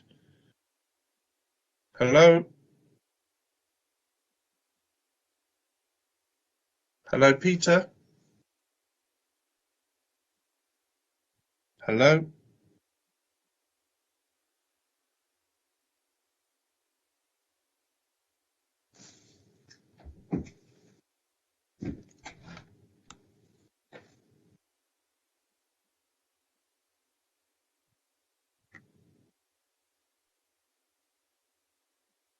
Chair, Hello? Hello? Chair, I think he Sorry. might have dropped off. Maybe he's trying to log back in. Sorry, was it me or was it... I think Peter might have dropped off. Oh, right, it was Peter. Peter. To log back in, yes. Goodness for that, because I've been going quite well here at work, and it's I haven't had any problems with it, so that's good. Peter? Sorry, I think I'm back, Chair. Yeah, you dropped off. I'm sorry about that. I was talking to myself for a while. I'm sorry, Chair. I do that all the time, Peter. Don't worry about it. That's fine. Okay, members, do you want us just to quickly go back to your? I got about halfway. You were just pointing about people coming down to Paulsgrove, and then it froze there. So could you share that screen again then? Yes, just from the bit from Paulsgrove. You said about coming to Paulsgrove. We have a number of links that people could use to access down to Paulsgrove, which is practically their closest access to services and local shops and churches and schools and all of that sort of stuff, albeit that it isn't a direct route via public highway, but there are a number of road linkages down there. And I think it highly probable that we would have people walking along James Callaghan Drive from the site access to access any number of these footpaths that head off to the south. As I said, I think the increase in comparison with the previous use, albeit that it hasn't operated much in the last 5 years, would be about a 30% increase in pedestrians that we'd see. That's what you'd ordinarily see a difference between a residential development at this scale and an office use of this scale. So I've no reason to think that would be any different. And there's a balanced judgment to be made in that regard. Okay. Before I go to Councillor Jones, a letter. Sorry, did you want to come in just to clarify anything that you've heard to add before I go to Councillor Jones? Yes, Chairman, thank you. I just wanted to make a point that whilst the site may not have been in operation in the last 5 years, what we are looking at here is if there is a problem in terms of pedestrians and cyclists on the road now, and not necessarily just from the use of the site itself. We just look at the road and the general problem. Is there a problem? Do we have evidence? So the fact that we, in terms of the data provided, it says 5 accidents within the last 5 years, which, like I said, on average, 1 accident per year. That shows us what is the highway safety, or how we haven't got any data about pedestrians here being killed or cyclists being killed on this road. And as Peter said, perhaps this road is used by residents or pedestrians to cross onto Paulsgrove. So we don't really have evidence to say this road is so dangerous that if we approve this 27 flats here and the residents will start walking on the road, they will get killed straight away, or they will be injured, or something happens. So the road is not unsafe at the moment. And we did say that the 27 flats and how many people who actually live in the flats will attempt to go out and will want to cross the road. So if we assume 65 residents, we will think about the proportion of out of the 65 residents, how many is actually is likely to go onto the streets. So let's just, for the sake of argument, assume 10, 15 of them, maybe let's say even 20. Are they all going to get killed straight away on this road, or are they going to be injured as cyclists, given the current situation in terms of incidents and near misses on the road? And this is where we officers come from. We don't think that the road itself is so dangerous that the number of people that may wish to come out of the site as a result of this development, it will cause highway safety concern or issue, or it will put them at risk straight away. Okay, thank you very much. And I wanted to try and get to Councillor Jones. I haven't forgotten about her, but I know Eze wanted to jump in very quickly. Eze, I'll go to Councillor Jones, please. Thank you, Chair. I think the point which the local highway authority is referring to and referring to footpaths across the road down south, and suggesting that people might want to use that for to access public facilities or do their shopping and grocery. I just wonder if Peter himself has gone down that route and considered himself, if he was living in that block of flats, that whether he's going to use those footpaths to go into to do his shopping. I mean, the point which I have raised and just drawing members' attention is the current use. No data is there about any incidents or near misses resulting from them crossing the road for whatever. They could go there for their lunch break, for amenity, just to have a look at. There's not been any incidents whatsoever. We have less occupancy rate, and it's supposed to be that there will be an impact. Now, the other issue is about cycling. It's cycling workers to any the employer's place would either cycle, would either take a private vehicle. So what has significantly changed? And the point about raising a matter of 5 years, that's the only data they have. If there's been any issue with that junction, that would have been raised, that would continue to come up for the local highway authority. It will not just be talking about 5 years and we haven't got any data for 5 years. Have they even got any data at all? No data whatsoever. I'm confident about that. So the point of it's looking at the approved access point, and that's an approved, and that would have been considered a grade there when that access point was approved, and that would have resulted in that level of visibility space. And so the position of the local planning authority and the personal recommendation to members is that there has not been the issues that have resulted in mishaps or accidents have been purely of the drivers overtaking, as in the words of Peter himself. So it's not been an issue of people crossing the road to walk across, whether it's for the existing use or even likely for this proposed use. So our view as local planning authority is that there would not be any increase in terms of highway safety, and whether it's accessing the site or whether it's leaving the site, and also whether people are going by as pedestrians or cyclists. Thank you, Chair. Thank you very much. I'm going to go over to Councillor Donna Jones. Thank you for waiting, Councillor Jones. And then I'm going to go over to Councillor Luke Stubbs. Councillor Donna Jones, please. Thank you, Chair. The original point I was going to make about the cycle path has kind of moved on now, so I'm going to leave that one. But I do have another question, which is for the officer. And I viewed this site for somebody when it was on the market, when the MOD was selling it about a year ago. It's absolutely ginormous. I think it's 11 acres. And one of the things I did do was read fully the environmental report that came with it. And there was a second environmental report that I also read. And as a lot of former MOD sites often are, this has got a lot of toxic material buried underground. And if you know the site well, Chair, which I think you probably do, one side you've got an existing MOD establishment if you're looking towards the Solent to the right, and to the left you've got the DSTL site, which has got the Type 45 radar on top of it. So this is going to become a private residential site in between those two sites. Now, in terms of conditions and residential development on that site, I just wanted to check that the conditions are, the officer has covered that, and the environmental conditions are going to be sufficient, considering there is reports and documents out there which purport that there is a lot of toxic material buried in the site.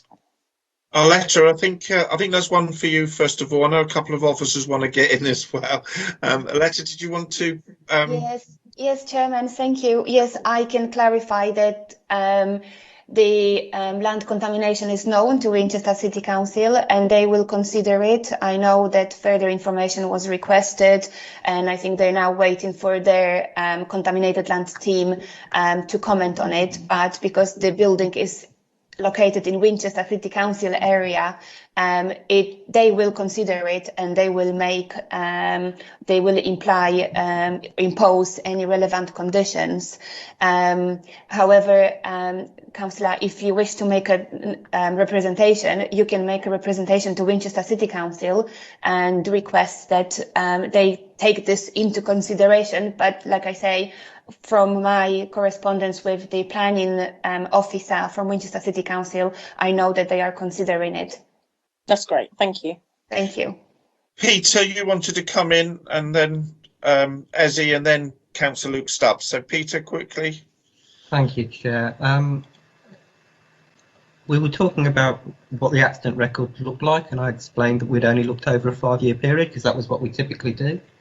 I've just flicked up the results for a longer period, back to 2012, just to give you sight of those. During that period, we've had 3 fatalities, 2 serious injuries. One of those fatalities was at the junction of the site when it was in more operation. Hopefully you're seeing that screen.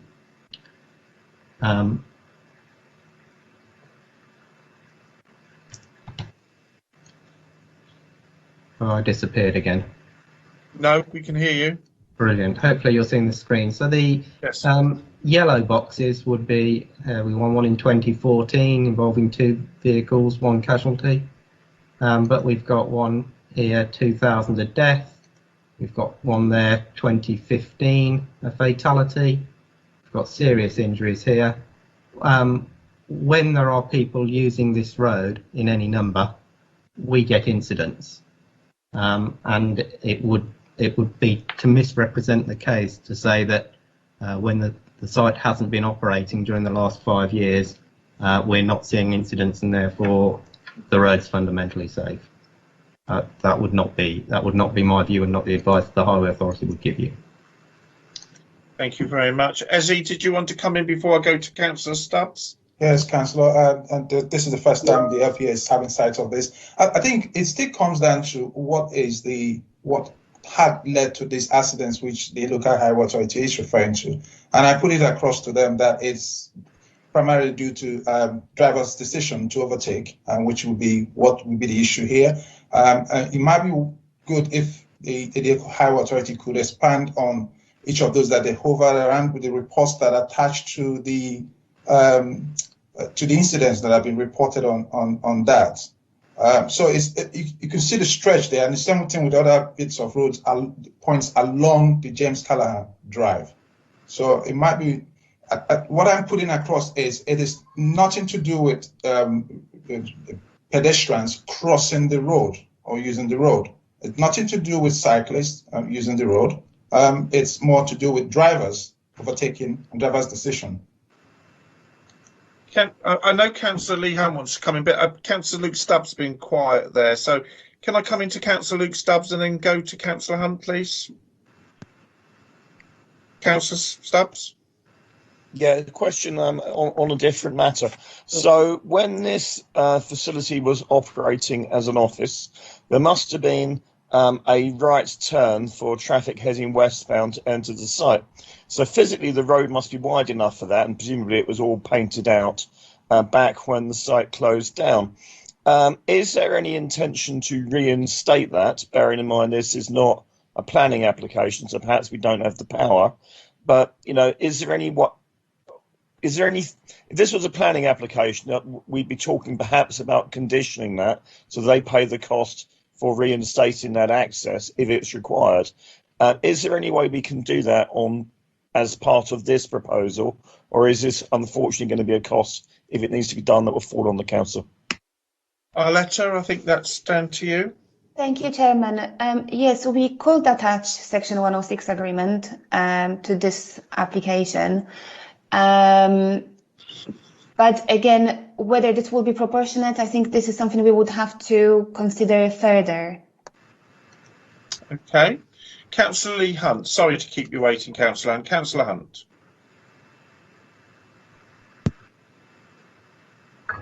So, Peter, I mean, there's broken white lines there at the moment, which means people can overtake currently at that junction, as far as I'm aware. I'm sure that would be put right at some time. Peter, what could be done? What would we be allowed? So the planning officers need to tell me to do this. What would we be allowed to say or do to make that junction safe? It's not safe. The right turn lane currently exists, and there are chevron markings to stop overtaking across the front of that junction. I have no particular concern for traffic emerging from that junction.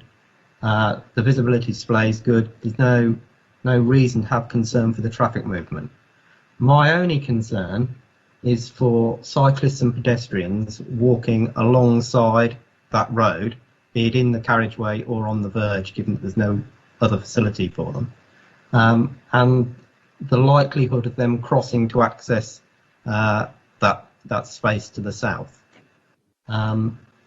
We could require footways to be provided, but that would change the nature of the environment quite significantly.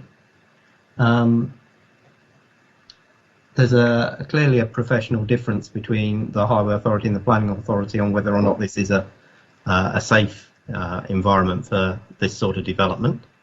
And there's a planning judgment you need to reach given the balance of that advice. Councillor Hunt? Yeah, so what are we allowed to do? Can somebody tell us what we can actually do or insist upon?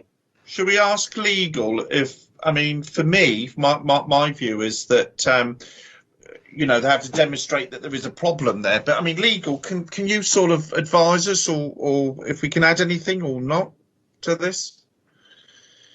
Kieran? Thank you, members. Yes, I've been listening, and it's, I think, clear to me now that there's a conflict of credible officer opinion here, and you members, it's within your gift to reasonably pick between the two. Now, clearly, the report before you from the planning officers is such that the judgment can fall in favour of granting a prior approval in these circumstances because the highway matters are sufficiently safe and acceptable.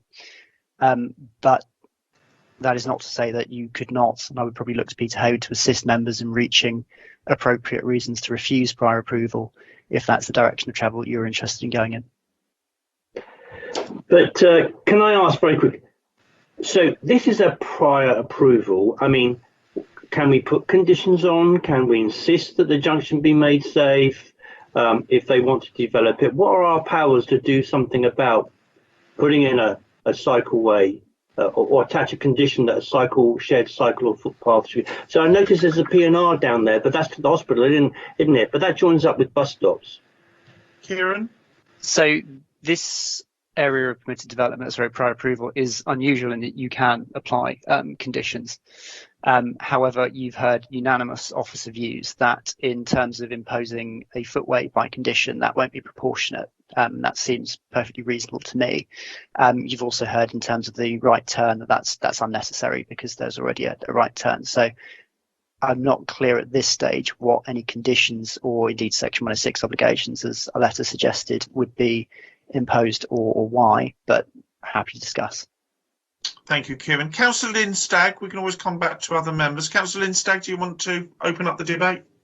Yes, I just want to ask a question. If we go ahead and approve this, I appreciate that we are not actually looking at a planning application for the building, it's just the access. But if we go ahead and approve it, is that tantamount to us saying we're okay with it, with the future planning application?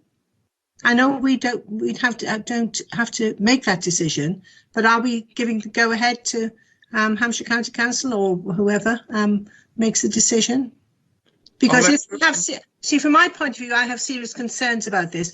I know that I can't do anything about this application, but I want to raise my concerns to say to Hampshire County Council or whatever, this is a serious problem, a potentially serious problem. I mean, ever since I've been a councillor, and that's 14 years, James Callaghan Drive has always been a problem. I don't care what the officers say, there has been loads and loads of incidents along there. And it just gets to me that why isn't there any joined up thinking anywhere and planning? I mean, for example, Boris Johnson quite rightly has said we're going to reduce air pollution, have much safer roads, improve active travel, etc. And yet here is a government department saying, let's go ahead and build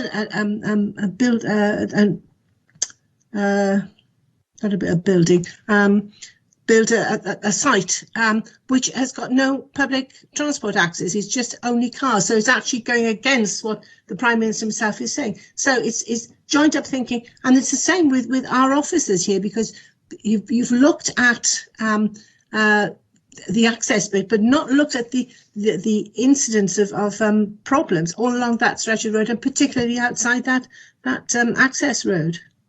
So I'm going to ask the officer if she can come back with anything what you've just said there, Councillor.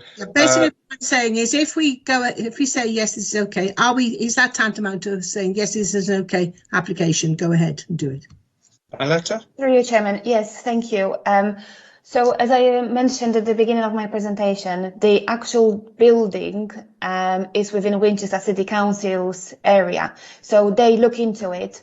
They have to look into various aspects of it, including land contamination, etc., the design of the building, the living conditions of the prospective residents, etc. So anything to do with the actual building, because the building is within Winchester, they look into it. If members were minded to grant this development here, and that doesn't mean Winchester has to approve theirs. They will assess the proposal against the criteria in line with the legislation. If they feel it's acceptable, they will approve. If there are reasons to refuse it, they will refuse it. But the fact that if Portsmouth City Council granted the prior approval today, that doesn't mean Winchester has to grant approval for their site. So local planning authority in Portsmouth make decision on the development within Portsmouth site. Winchester, they make their decision for the development within their site.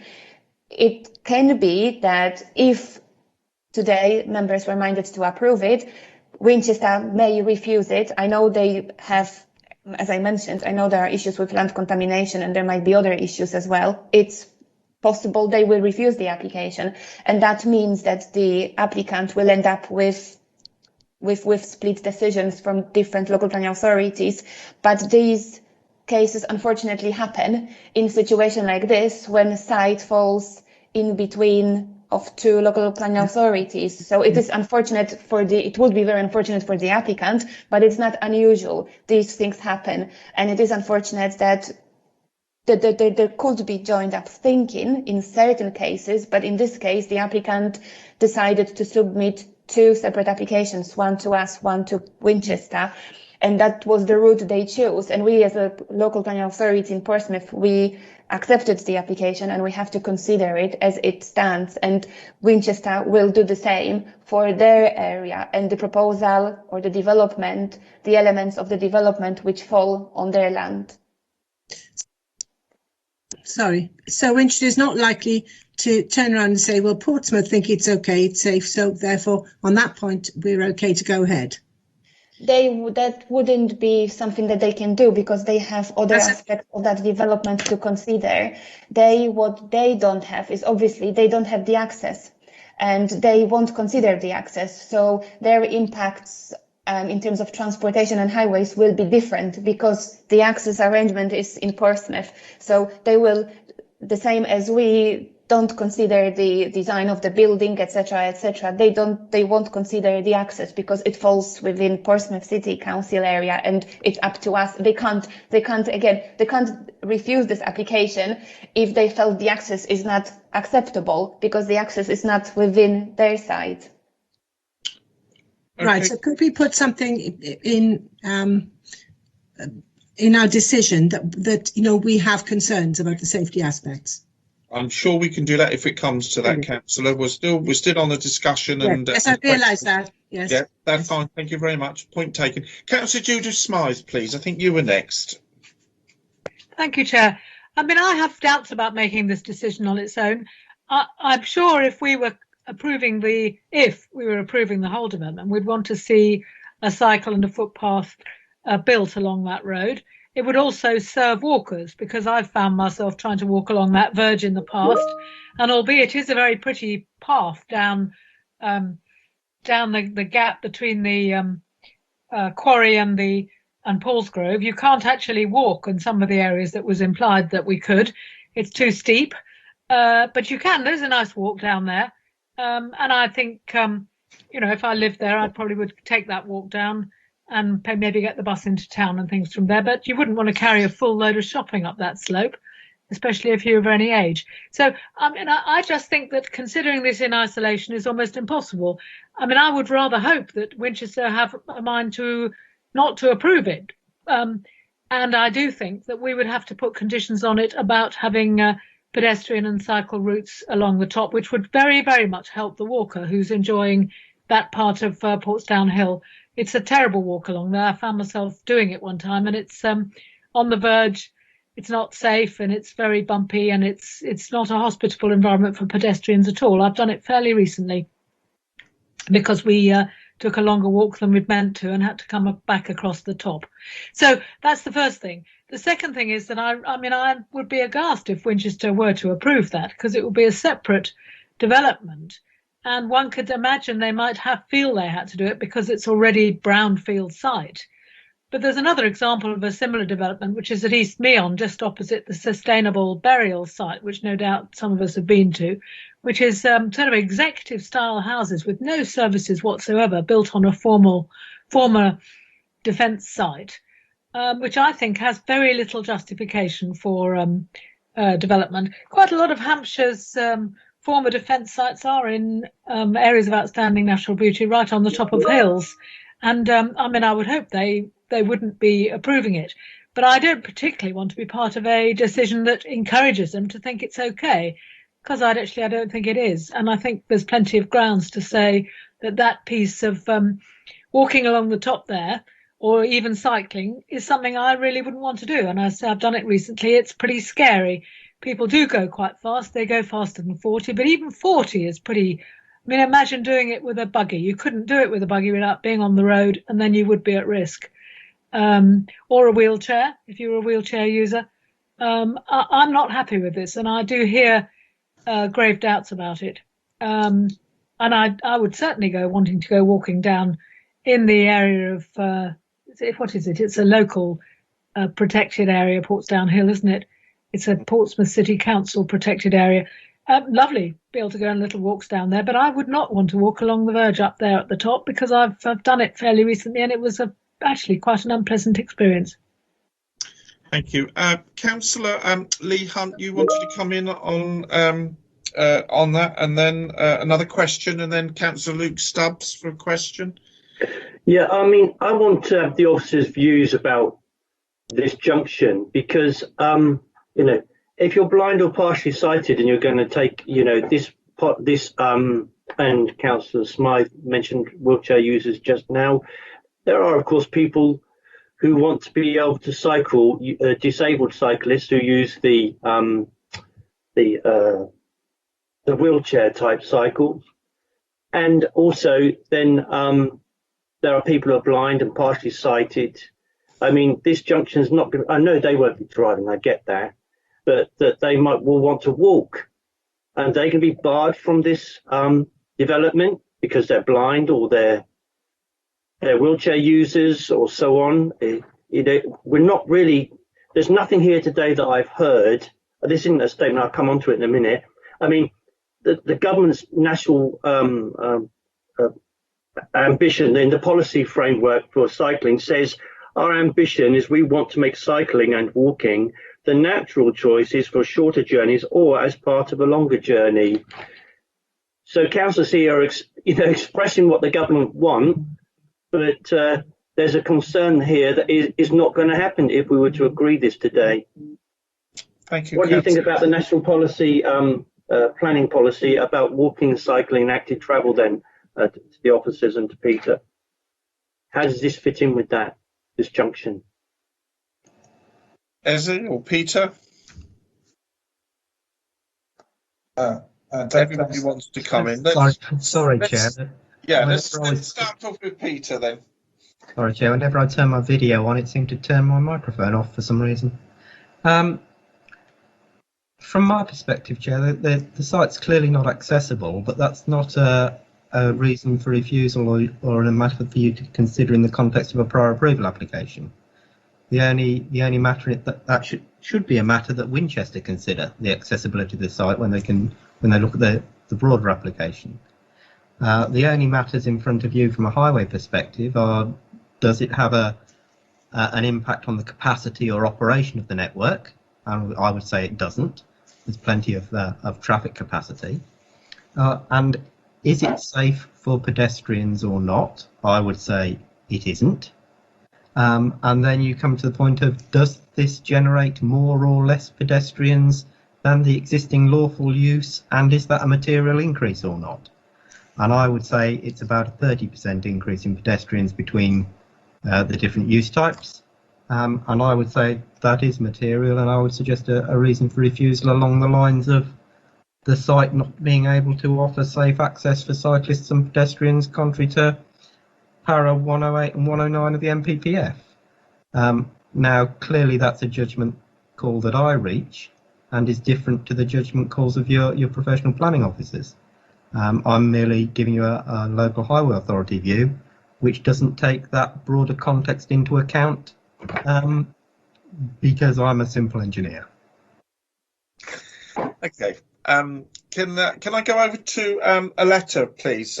Just for, obviously, you're the case officer on this one, and then I'm going to go to Azim. So, Aletta, what do you think of what you've heard?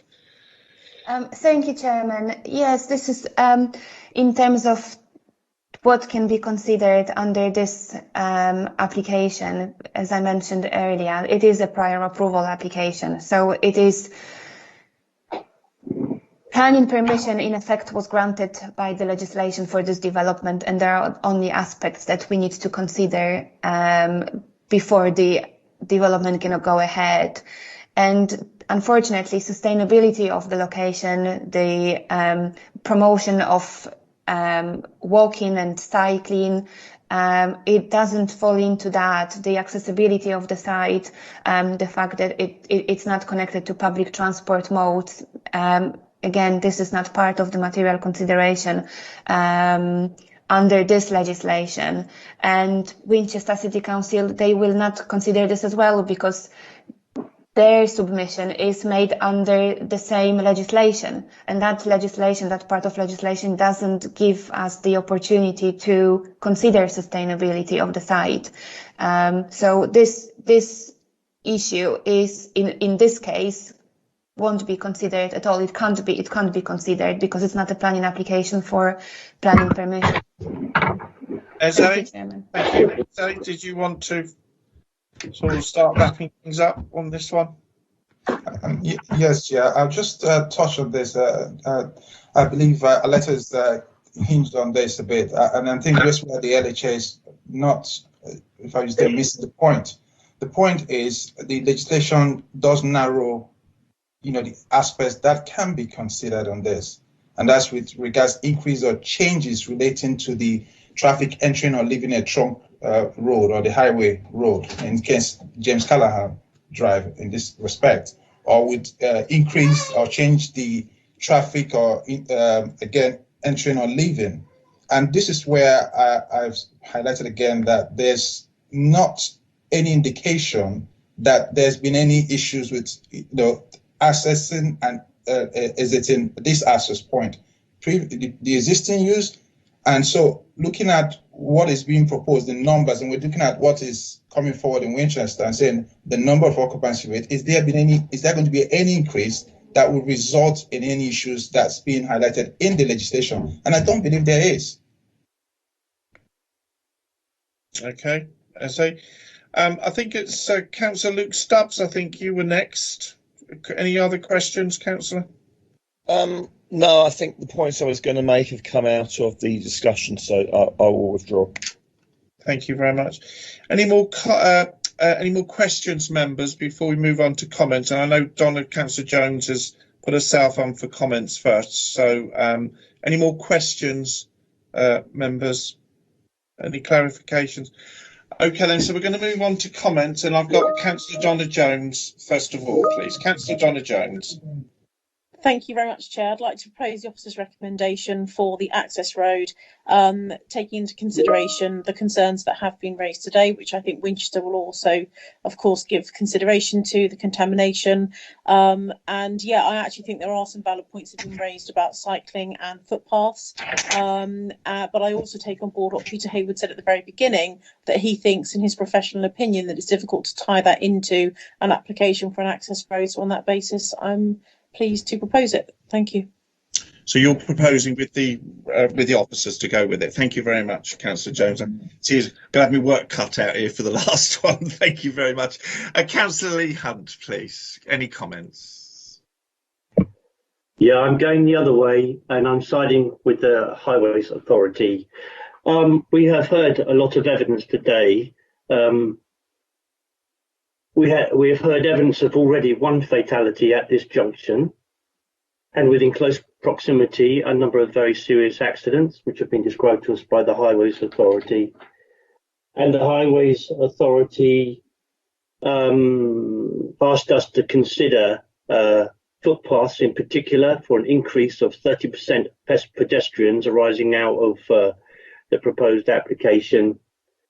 So it's my view that it does not provoke, this application today won't safeguard pedestrians and cyclists in the way that the Highways Authority described, and as described by Peter, it's contrary to paragraph 108 and 109 in the National Planning Framework. And I've just been reading some of the government stuff online about how we should be promoting safer travel to work and joined up communities.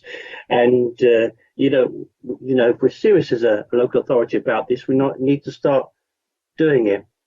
So I hope that the legal officer heard what I said. So I'm going to propose refusal on those grounds that I've just described. Thank you very much, Councillor Hunt.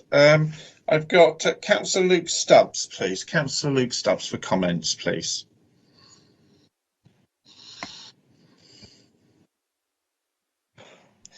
Yeah, thank you, Chairman. I mean, I think we need to bear in mind the status of this. I mean, this is something which effectively already has planning permission. Planning permission, more or less, has been granted for a residential building via the national legislation and the permitted development scheme. So, you know, there was some talk in here about the principle of development of this site. There's nothing you can do about that. The principle is established. Now, in terms of the practicalities of it, I mean, I don't think it's reasonable or justifiable to impose an enormous cost of a cycle lane on a small development. Look, we have further up the top of Portsdown Hill, there was a block of flats built next to the Chichilian pub a few years ago. Now, I must admit, I can't remember off the top of my head whether that's connected onto the footpath or not. I don't think it is. And, you know, there was no condition imposed then because, again, it would be too much to put on a small development. So I don't think we can do that. I do still think there might be a case for reinstating the right turn. Look, I mean, I'm not sitting here trying to, you know, be a traffic engineer. I don't know. But, I mean, I do wonder if it might be worth adding a condition just to give delegated authority to officers to make a decision on that point. But that aside, I would like to second the proposal from Councillor Jones that we accept the prior approval and permit this scheme to proceed. Thank you very much. So at the moment, I've got a proposal by Councillor Donna Jones and seconded by Councillor Luke Stubbs to go with what for prior approval so far. And so far, I've got a refusal for Councillor Lee Hunt to refuse what the officers are saying. In a minute, we'll get the if he can get a seconder for that, we'll then go into that a bit more deeper. But Councillor Terry Norton, please, you were next. Thank you. Yes, thank you, Chair. Now, I was going to follow Councillor Jones and Stubbs's comments there and second recommendations. Look, I like to be pragmatic, and you know, it bothers me when we seem to only really focus on theoretical considerations. We've got, as if I was a resident in this city, I'd be worried that I constantly get rammed down my throat, climate emergency, clean air zones, the need to build housing. And yet when we have an opportunity to have a development outside of the city, which is going to be built, we put hypothetical barriers in the way. So I'm not a fan of that. Look, I do feel that those roads at times around there can be dangerous, given one is the what's the road that runs along the back of it, the B2177 or something, the Suffolk Road. Yeah, that is a dangerous road there, but that's a dangerous road not due to sight lines or any other issues. It's due to racing and speeding drivers and driver error. So I think all of the issues raised today could be alleviated through signage. The test centre was or is up there, and that was often used as a road for learner drivers. Now, I don't think that road would have been used if it was particularly dangerous.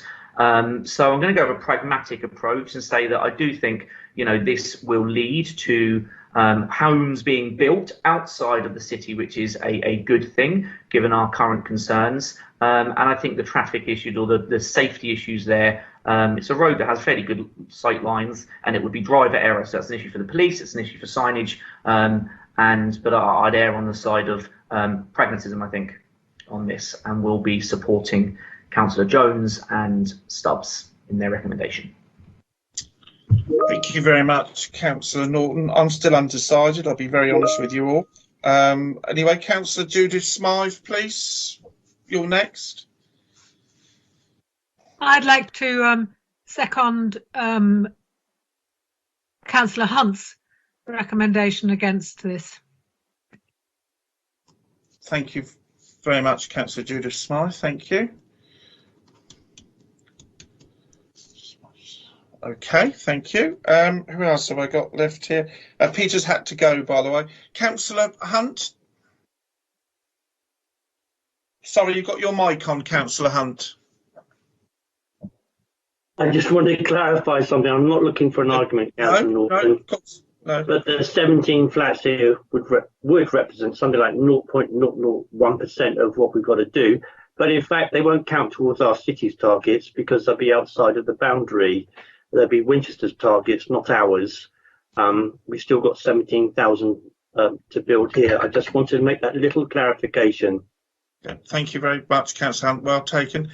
Any other members want to say any comments before we go to some sort of vote in a second, or not a vote? We have to make sure if we're going to, if we're not going to grant it, then obviously we need to make sure we've got the words in place where Kieran can help us out there.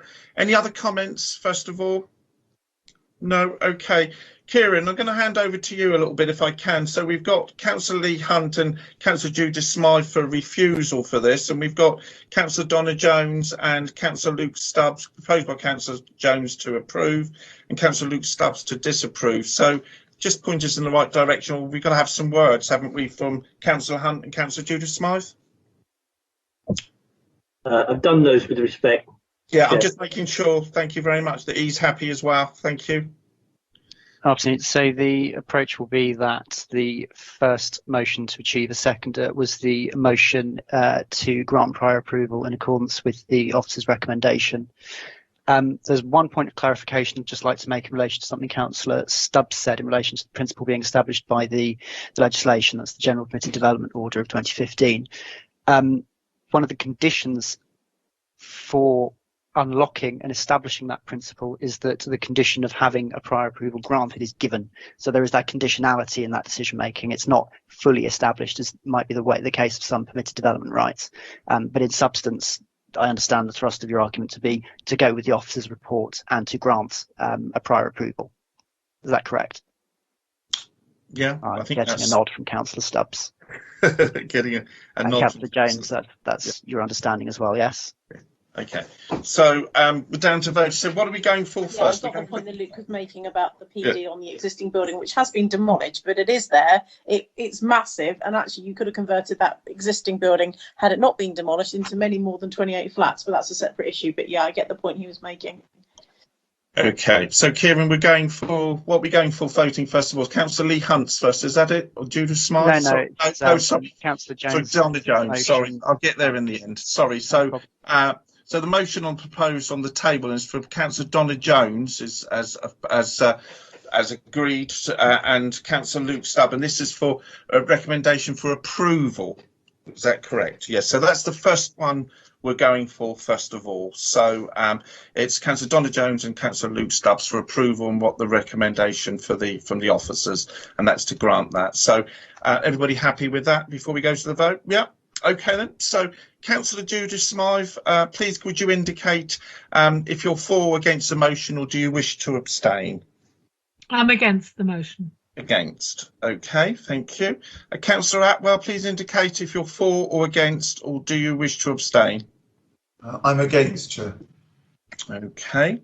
Councillor Lee Hunt, if you're for or against, or do you wish to abstain? Against. Thank you very much. Donna Jones, are you for or against the motion, or do you wish to abstain? I am for the motion. Thank you. Thank you very much.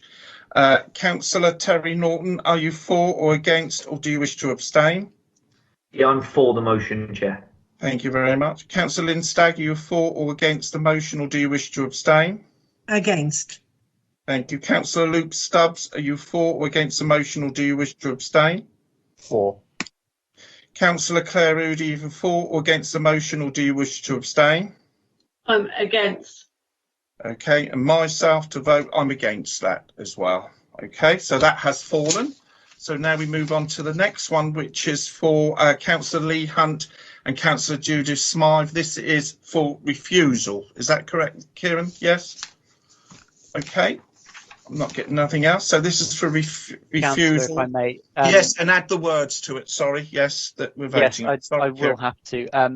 I noted that Peter Hayward's dropped off, as he said he would have to at 1:45. Before we go to a vote on that, could I ask that we take a 10-minute adjournment for officers to discuss the appropriate wordings that will now fall to me and the planning officers, and we can ensure that an appropriate. Chair, can I make a Yes, point to Kieran, if that's okay? Yes. Kieran, can you also, I don't know if you can go back and view, but Peter Hayward said he didn't think it was justification to refuse and hang a footpath on that or a cycleway based on the application that was being made for the access road. So can you go back and review what Peter said? Because I just think we need to make sure we've got the right advice here as well. He said that right at the very beginning when he first spoke.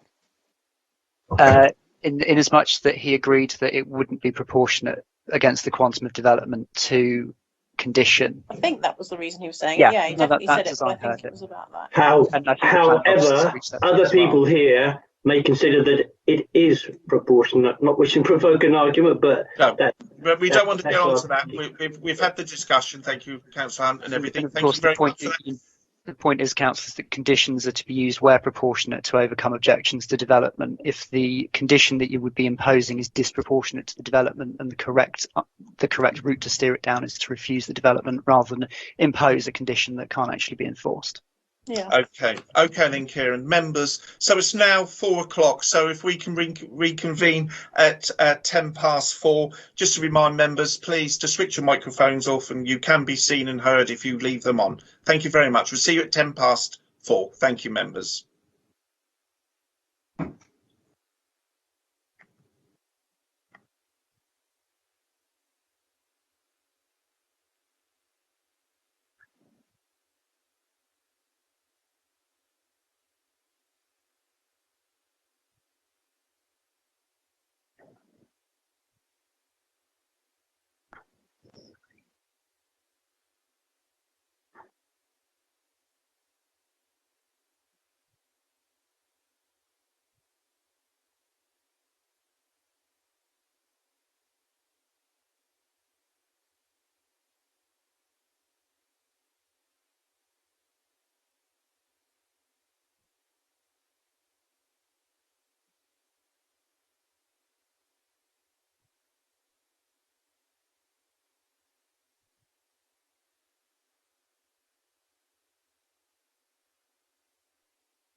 Hello, everyone. Welcome back.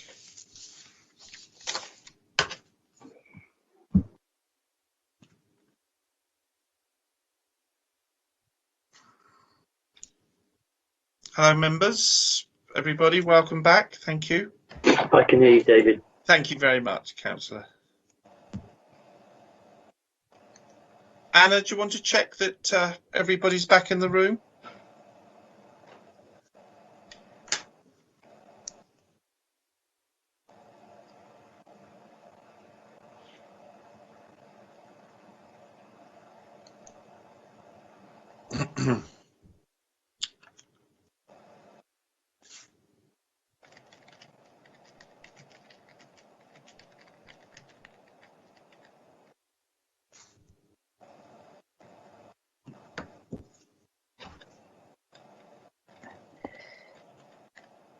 I think we're all here, Anna. I think we just need, is Councillor Jones there?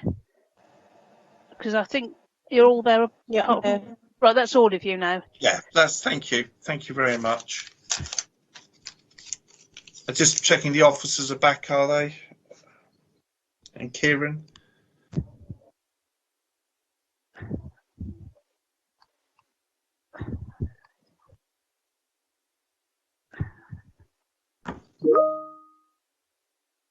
Oh, I'm back. Lovely. Thank you. Peter's back with us as well. So thank you, Peter.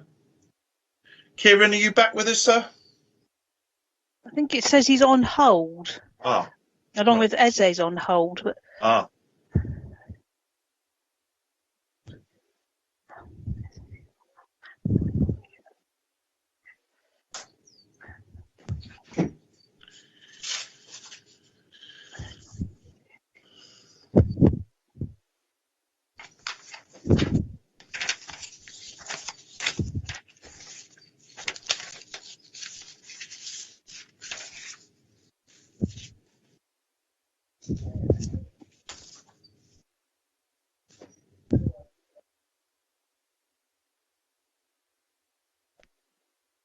Kieran's back with us. Welcome back, Kieran. Good afternoon. Apologies that I'm 3 minutes late. That's okay. Any luck? Yes, there's just one point I want to clarify first. Concerns relating to safety are clearly paramount here, but I just want to knuckle down on whether or not you're just concerned with pedestrians, or whether it's pedestrians and cyclists, or indeed some other permutation of the two. Yeah, we talked about pedestrians, cyclists, wheelchair users, a range of people, and so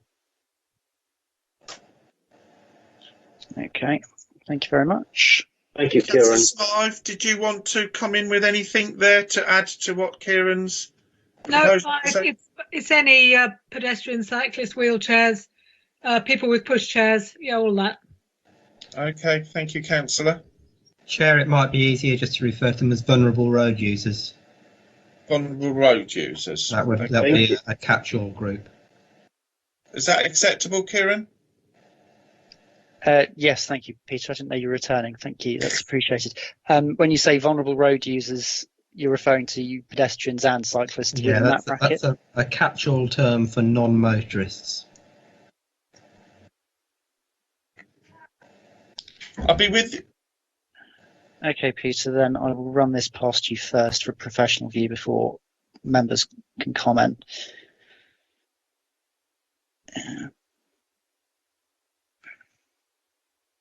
So the motion that I've drafted, Peter, is prior approval is required and refused due to a likely 30% increase in vulnerable road users, resulting in a consequent unacceptable highway safety risk to those users in connection with the proposed development, contrary to paragraph 109 of the NPPF.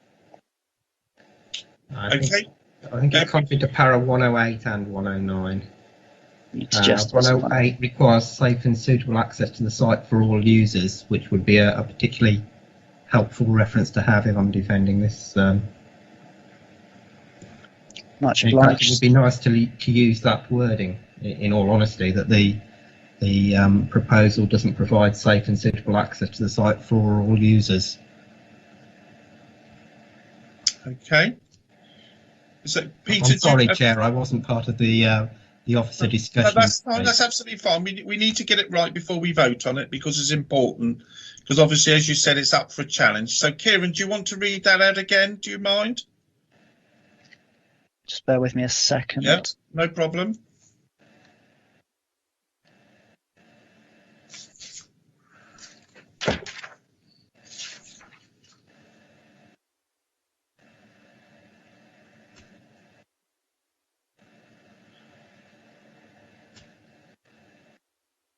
The wording from the MPPF that you prefer to use, Peter, is safe and suitable access. Yeah. Yeah, okay. So I'll run that past you again. Prior approval is required and refused due to a likely 30% increase in vulnerable road users, resulting in a consequent unacceptable highway safety risk to those users in connection with the proposed development's lack of a safe and suitable access, contrary to paragraphs 108 and 109 of the National Planning Policy Framework. I'd be very happy with that, Chair. Thanks, Kieran. Thank you very much. So, members, so we're voting on for refusal, and obviously voting for what Kieran's just said was proposed by Councillor Lee Hunt and seconded by Councillor Judith Smythe. So that's what we're voting on now, councillors. Okay, is that okay, Kieran? Yeah, fine.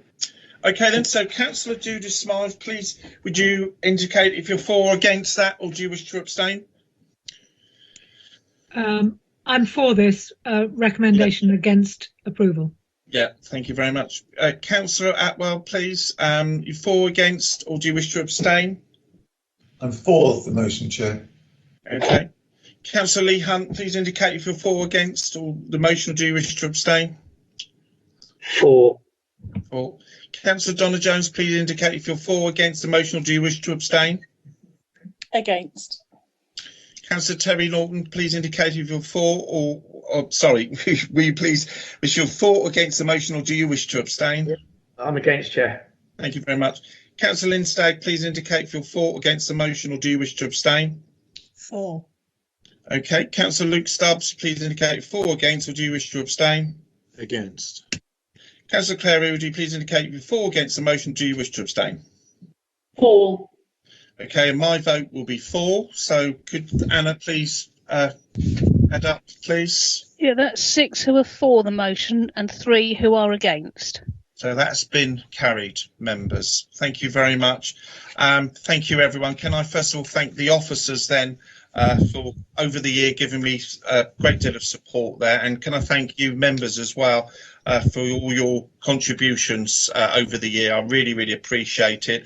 And thank especially my Deputy Chair for looking after me and stepping in at times. Thank you, Councillor Judith Smythe. Can I wish you all good health and happiness, and hopefully, please God, we'll see each other at some point. But thank you all again, and I wish you a very good evening, and good evening to all people out there that are watching. Take care. God bless. Bye-bye. I'd like to say, Chair, you're going to be sadly missed. Thank you very much, Councillor. Bye-bye, everyone. Not necessarily. God bless. Thank you, Bye-bye. Chair. I'll end the live stream now. Not necessarily. Thank you, Chair. Bye-bye.